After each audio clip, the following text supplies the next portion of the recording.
السلام علیکم، میں ہوں مجیب الرحمان اور ہمارا آج کا عنوان ہے دھوکے بازی قابل مذمت عمل ہے۔ دھوکہ دینے سے ہوتا نہیں کچھ بھی حاصل، دھوکہ دینے سے ہوتا نہیں کچھ بھی حاصل، ہاں مگر دولت ایمان میں کمی آتی ہے۔ آج ہمارا معاشرہ طرح طرح کی برائیوں کی لپیٹ میں ہے۔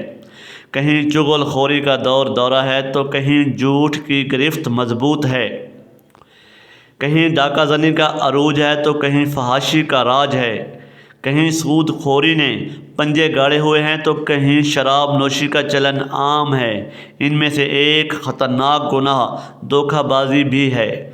شاید ہی کوئی گلی محلہ اور بازار ہو جو دھوکے بازی سے پاک ہو۔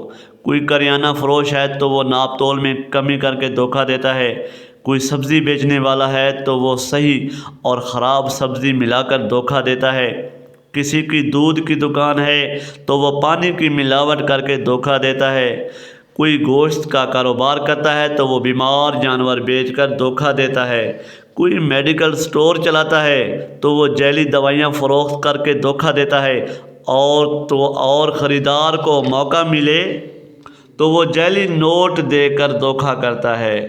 شاگرد کا داؤ چلے تو وہ نقل کر کے استاد کو دھوکہ دیتا ہے۔ شاید ہم دھوکہ دہی کو گناہ ہی تصور نہیں کرتے، جبکہ رسول کائنات نے دھوکہ بازی کو بڑا سخت جرم قرار دیا ہے۔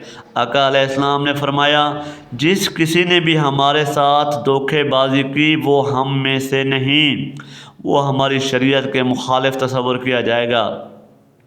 ارباب دانش، اگر ہم خود کو مسلمان کہلواتے ہیں تو پھر ہمیں عادات بھی مسلمانوں جیسی بنانی ہوں گی۔ اسلام میں دھوکے بازی حرام ہے، اس بری خصلت سے جان چھڑانی ہوگی۔ معاشرے سے بددیانتی اور فریب دہی کا خاتمہ کرنے میں سب کو اپنا حصہ ڈالنا ہوگا، بدگمانی سے بچنا ہوگا۔ دجل و فریب سے اگر دامن بچاؤ گے، عزت ملے گی دنیا میں، رفعت بھی پاؤ گے۔